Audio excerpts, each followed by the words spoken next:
la Fundación Miram estamos especializados en el tratamiento de personas con trastorno del espectro autista, pero nuestro objetivo principal es el bienestar de la familia de las personas con TEA en su totalidad.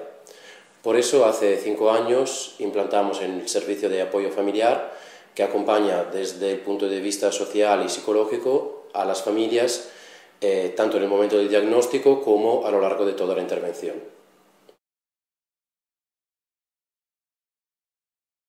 Además, ofrecemos a las familias asesoramiento con respecto a las becas, las ayudas y las certificaciones que la Administración Pública pone a disposición de las familias con un hijo con TEA.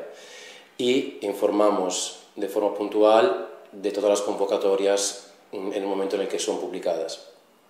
Por último, organizamos de forma periódica escuelas de padres y madres que queremos que sean un espacio dedicado a las familias para que puedan conocerse, intercambiar opiniones, y cada sesión se organiza bien un taller, un curso, unas charlas sobre un tema que las familias mismas eligen, llevado a cabo bien por miembros de la plantilla, bien por expertos externos. Y además, gracias a nuestro grupo de voluntarios, durante las escuelas de padres ofrecemos servicio de guardería.